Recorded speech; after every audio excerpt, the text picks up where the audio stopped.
ولا ننسى في الختام أن نجتهد في هذه الأيام أيما اجتهاد، ولا ننسى زكاة الفطر، ولا ننسى صلاة العيد وسنن صلاة العيد التي نعرفها كلنا بإذن الله. وختاما نذكر بإخواننا في فلسطين، نذكر بهم في هذه الأيام الكريمة، هم وكل المسلمين الذين هم فيما هم فيه من البلاء، نذكر بهم، نذكر ألا ننساهم، نذكر أن ندعو لهم في دعائنا، نذكر أن نتبرع لهم إن استطعنا إلى هذا سبيلا، نذكر أن نقاطع قدر الإمكان لوجه الله سبحانه وتعالى شيء نقف به أمام الله نقول له يا رب قلت لنا لا يكلف الله نفسا إلا وسعها، وهذا كان ما بوسعنا، شيء نقف به أمام الله نقول له يا رب التزمنا حديث النبي صلى الله عليه وسلم: مثل المؤمنين في تودهم وتراحمهم وتعاطفهم كمثل الجسد الواحد إذا اشتكى منه عضو تداعى له سائر الجسد بالسهر والحمى، والله تعالى أعلى وأعلم. اللهم اغفر لنا ذنوبنا وإسرافنا في أمرنا، وثبت يا رب على الحق أقدامنا.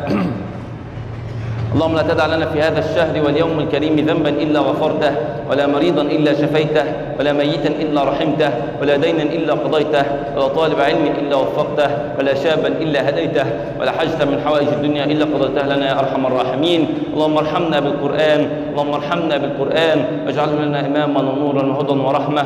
اللهم ذكرنا منه ما نسينا، وعلمنا منه ما جهلنا، وارزقنا تلاوته آناء الليل وأطراف النهار. اللهم انصر إخواننا في فلسطين، اللهم انصر إخواننا في فلسطين، اللهم انصر المسلمين في كل مكان يا رب العالمين، اللهم انصر المسلمين في كل مكان يا رب العالمين. اللهم عليك بالظالمين ومن عاونهم، اللهم عليك بالظالمين ومن عاونهم. اللهم تقبل منا شهر رمضان، اللهم تقبل منا شهر رمضان، اللهم تقبل منا شهر رمضان.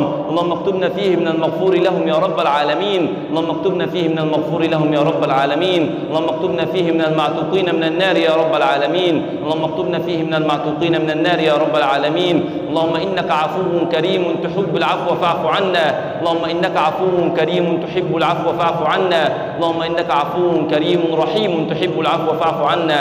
اللهم اجعل قبورنا روضة من رياض الجنة، ولا تجعلها يا رب حفرة من حفر النار. اللهم قنا حر يوم القيامة، اللهم قنا بأس يوم القيامة، اللهم قنا هول يوم القيامة. اللهم آتنا في الدنيا حسنة وفي الآخرة حسنة وقنا عذاب النار، واجعل يا رب آخر أعمالنا من الدنيا الصلاة، وآخر قولنا منها لا إله إلا الله. عباد الله، إن الله تعالى يأمر بالعدل والإحسان وإيتاء ذي القربى، وينهى عن الفحشاء والمنكر والبغي، يعظكم لعلكم تذكرون. اذكروا الله يذكركم، واستغفروه يغفر لكم، واشكروه يزدكم، وأقيموا الصلاة إن الصلاة كانت على المؤمنين كتابا موقوتا.